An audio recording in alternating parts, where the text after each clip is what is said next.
Let me call Dennis quickly and get the latest, get kind of a follow-up here. Denis Phillips, ABC Action News Chief Meteorologist, 727, calling him at his home in Palm Harbor. I wonder if he has a rain gauge at his house. You know what? I bet you he does. Hello? He just hung up on you. Hello? No. It's. I'm here. You're there. Oh, you're there. Hey, Dennis, I'm glad you're there. It didn't even ring. Now, we're having phone problems because, believe it or not, you know what havoc can be wreaked like when a radio or TV station antenna gets struck by lightning? Did that happen to you guys? Yeah. Oh, yeah. So on Friday afternoon, about 6:20 p.m. on Friday, all the Beasley stations were knocked off the air for about an hour because we took a lightning hit to the transmission tower, which that's not even like the broadcast tower. We have a tower behind our studios that sends the signal to all of our different radio stations like Wild and Maxima and WQYK and The Shark and Q105. And that tower behind us is like a couple of 100 feet high, took a hit, and then the lightning just traveled into the building. And like the engineers rolled in, and there was smoke coming out of equipment in like the rack room. Wow. I mean, isn't the tower grounded or just it didn't work? Well, guess what I found out? We have a ground problem with the tower. Well, duh. Exactly. Duh. All right. So Dennis, we have Hurricane Debby made landfall. About what time? And was it at Steinhatchee again? Yeah. It was about 7 o'clock. 5 miles west of Steinhatchee, and I think we were talking about this on Friday. Maybe not. I can't remember. I was talking to somebody with it, but back in 2012. Hey, Dennis, Dennis, let me call you right back because this line has a little bit of a funk to it. Let me call you right back. Bye. All right. Let me see if I can get a better line here. Yeah, Hold he on. sounded a little warbly. Let me call Dennis again. Let me see if I can get a better line because I'm a quality stickler. We have noise on the line, though. We have static. Yeah. A little bit of static. All right, hello? So staticky?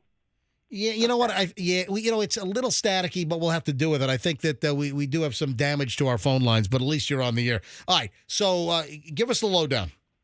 Yeah, about 5 miles west of Steinhatchee, and like I was saying, back in 2012, Debby Hurricane Tropical Storm, it was Debby, made landfall in the exact same spot and did a lot of flooding and a lot of damage. So same storm, same location, 12 years earlier. And, I mean, all weekend, I mean, I think it was a good test run for a lot of people who had never been through this before. You know, I mean, you always get a lot of new folks, and usually those are the ones, I mean, you can tell the difference. The folks who've never been through it before are really nervous and not exactly sure what they're supposed to be doing. And then you got the other folks who are all they're doing is going into Publix, and they keep asking, where's the hurricane cakes? And we're not allowed to make them anymore. Well, that was kind of a thing, literally, because I was one of those guys. Well, listen, Dennis, I posted a silly little video on Instagram yesterday. In a break from the rain bands, about 5 o'clock, I went to Publix in South Tampa on Kennedy across from West Shore Plaza because I wanted to get some romaine lettuce and a couple other things, some chicken thighs for the week. And by the way, cook chicken thighs for 1 hour in olive oil, salt, and pepper at 400 degrees. Get a crispy outer shell, and with chicken thighs, Dennis, you can actually cook them to 200 because of the fat content, and that is it's a secret weapon, man. I'm telling you. Anyway, so I'm checking out at Publix, and folks, I put this video up. I shot a conspiratorial video. It's on my Instagram, Certified MJ Radio. Give me a follow, Certified MJ Radio. Dennis, they had a whole rolling stand. A 5-tiered rolling stand of Little Debbie snack cakes right in front of the self-checkout. Are you telling me that's coincidental? Oh, that's smart marketing. Yeah, Little Debbie. Little Debbie snack cakes right in the middle of Little Debbie churning outside. Yes. I bought them. I mean, when I went in on Saturday to get some junk food and some snacks to bring with me to work, I bought the Swiss rolls, and then when I got to work, a viewer had sent me a care package through Instacart, and it had all these Little Debbie things. And what about Diet Dr. Pepper? Got about 4 cases of it. Yeah, Dennis's thing is... It just shows up. They show up at my front door, and it shows up at work. Now, it got to get a load of this. Somebody messed up the address. Our address is 4045 North Himes. Yep. And one of the viewers accidentally sent it to 4545 North Himes, the wrong place. And they messaged me on Facebook and said, "Hey, I just sent you something, but it went to the wrong place. You have to go to the bank over by Jesuit High School, and it's sitting in front of the door in the wrong place." And I'm like, "All right, fine." So I was right on my way to work, so I'm literally driving right up. You drove to the wrong address to pick up your Dr. Beckper sitting in front of the Truist Bank? Yeah. So there's probably video on their security cam with something up front. They're like, Denis Phillips walking up in front of their door, just swiping whatever was sitting there. The bank got porch pirated by Dennis. All right, so Dennis, give us the headlines from yesterday and up to right now on Debby for the Tampa Bay area. I mean, the rain was obviously the biggest issue. We had a ton of tornado warnings, probably 24 tornado warnings, and at this point, I'm still not sure if any of them actually made it down to the ground, which is a good thing, but when your phone's blowing up every couple of minutes with a tornado warning, it's got to be, it freaks a lot of people out, because tornadoes are one of those things for this area. We don't normally get very big tornadoes. They're usually very small, and a lot of times they don't even make it down to the ground. But again, those are the things that people really freak out about, because especially at night, there's a lot of fear about tornadoes. You don't see it coming. You don't know how strong it's going to be, and it can cause a lot of anxiety. And a lot of people, saw the movie, We Got Cows, and it's true. And I was on live from 3:00 in the afternoon until about 1 a.m. and on DPL, and just trying to ease the anxiety. But the biggest thing, the big takeaway was the rain. I mean, as always in Florida, some areas get more than others, but I mean, there was over a foot of rain across part of Pinellas County and, southwestern Pasco and western Hillsborough County. And there's still tornado warnings. I mean, a few minutes ago, there's more issued in Polk County. So it continues. And, on Friday, you had asked me, was there any way this was going to become a hurricane? And I shied away from it. Like I told you guys, I mean, that wasn't the forecast, but I think everybody kind of knew if it made it into the northern Gulf, then there was that possibility. But it still only got to 80. Now, I say that because nowadays it seems like everybody's always concerned that something's going to pop from a 1 to a 5, and like Michael did a few years ago. And, rapid intensification is a thing. I mean, it really is. But we were lucky just because this thing never really got organized until the last minute. So it made landfall at 80 miles an hour. So it was a hurricane, but it was barely a hurricane. All right, so a couple of things. I had asked before I called you, I wonder if Dennis has a rain gauge in his backyard. Do you? Yeah, I actually don't. And you'd think that I would, but no, I don't. But I do know how much Palm Harbor had. Palm Harbor, we had about 10 inches of rain. All right, so I know this is unscientific. I do not have a rain gauge, but you know what? I'm going to order one. I think they're pretty cheap. Yeah, it's about $20 on Amazon. On Amazon. I'm going to order a rain gauge and put it in my yard. I took a beer barrel and put it in my driveway, and I know that collects way too much. You got to have like a thin funnel, right? Yeah.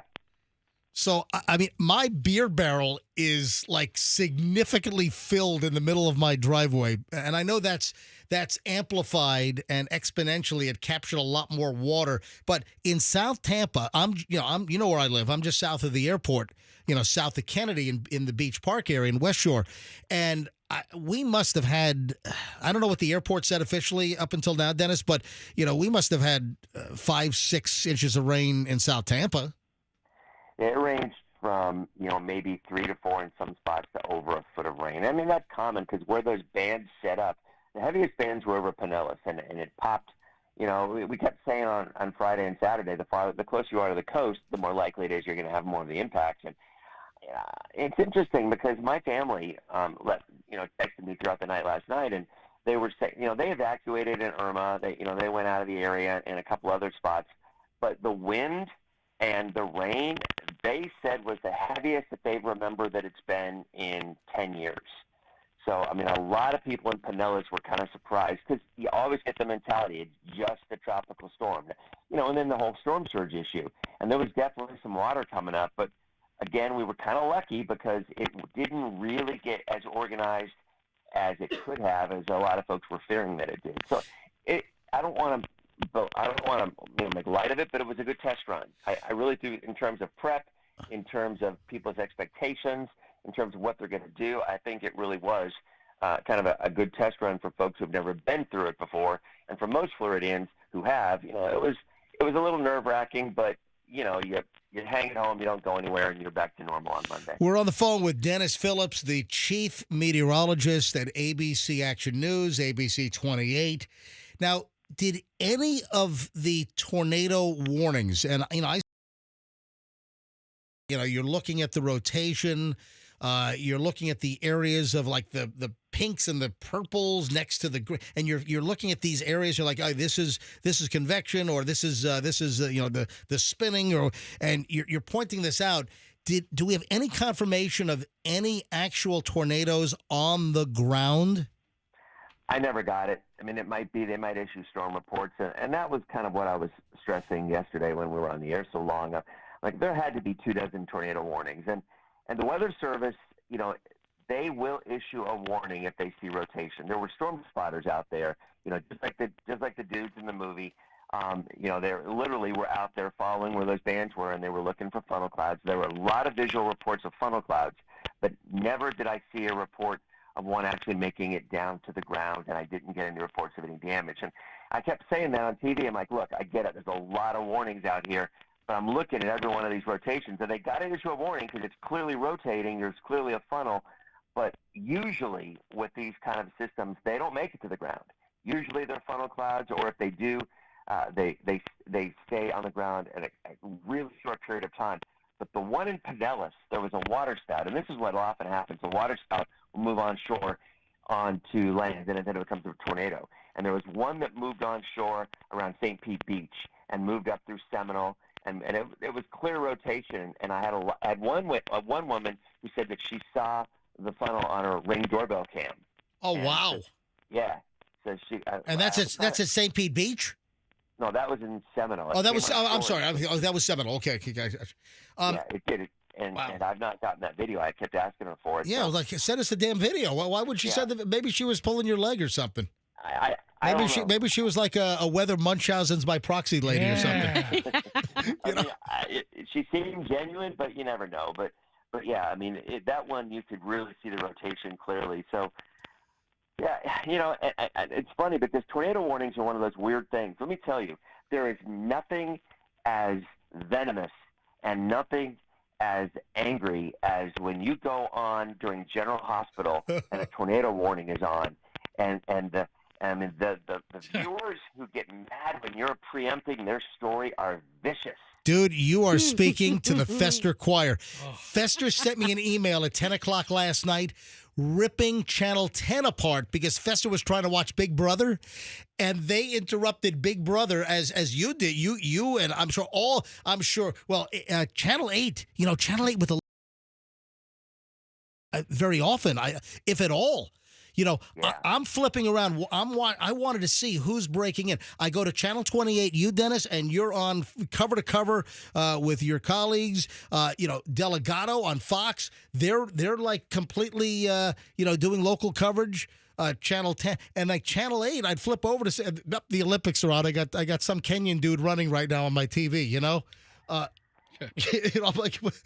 That's a tough one, right? Yeah. Because I'm sure if you break into the Olympics, boy, you are really going to hear it from people. Well, Fester sent me an email last night screaming at Channel 10 and Bobby Deskins. Fester sent me a note saying that he was going to head to the Channel 10 parking lot and flatten their tires because they broke into Big Brother on CBS. Why do you say it like I'm a crazy person? It was the HOH episode, and he had to make his nominations. And this season it's totally different. He has to make 3 noms. So, Dennis, we were talking about this earlier, and it's hysterical to hear you say that, if you break in on General Hospital or other shows, people go ballistic. You could have a local town being shredded by an EF4, and they're going to complain about General Hospital being broken into. All right, so what is the policy? We were trying to talk about this earlier, and I thought, and I said this on the air, that I thought that most of the local stations,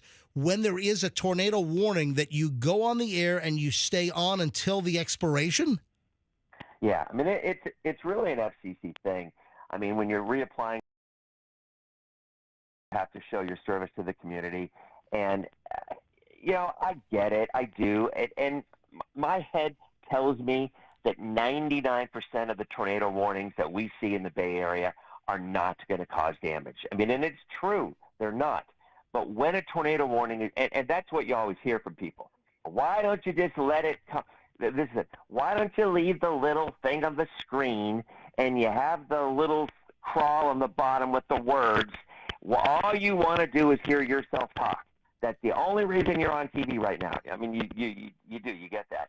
And I used to really fight it, and then I would go on TV, and then I would be apologetic the entire time. Well, I'm sorry. I know there's houses that are being hit by tornadoes, but I'm really, really sorry for breaking into your programming. I mean, it gets that bad, and you hear about it all the time. Hey.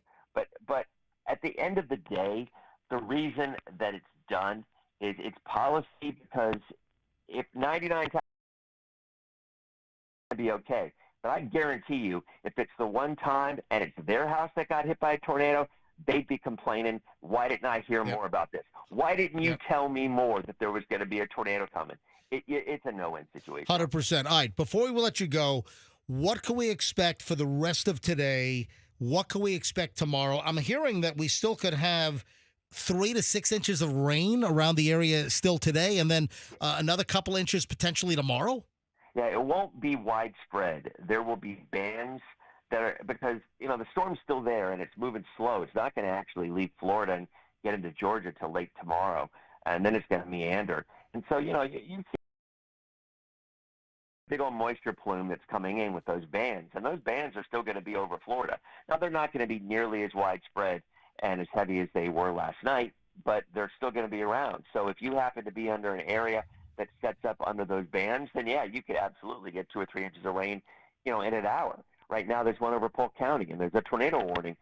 There's been a couple of tornado warnings in Polk over the last several hours. So yeah, it's not going to be widespread. There will be a lot of areas that won't see much rain at all, but the areas that do see the bands today and even tomorrow are still going to see, 2, 3 inches of rain at a time, and then it's, it finally tapers off. And it's still pretty windy out there as well. Tomorrow, breezy, and then it's pretty much done. And then we turn our attention to the next thing. I mean, there's a yellow area down in the same spot.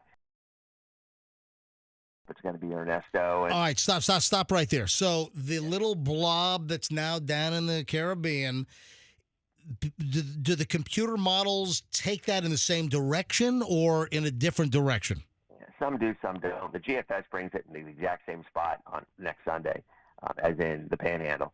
The Euro doesn't do anything with it. This far out, it's. But also remember, the Euro was wrong initially on Debby. The GFS was closer. Yeah, GFS hit it. I mean, the intensity-wise, the Euro was probably a little more accurate early on. But yeah, it was this far out. Who knows? But my point is, look, it's beginning now. It's going to be from now until the end of October. We're going to be doing this on a weekly basis. Oh crap! I said earlier, Dennis. I said, can this just be our brush for the season? You say fat chance?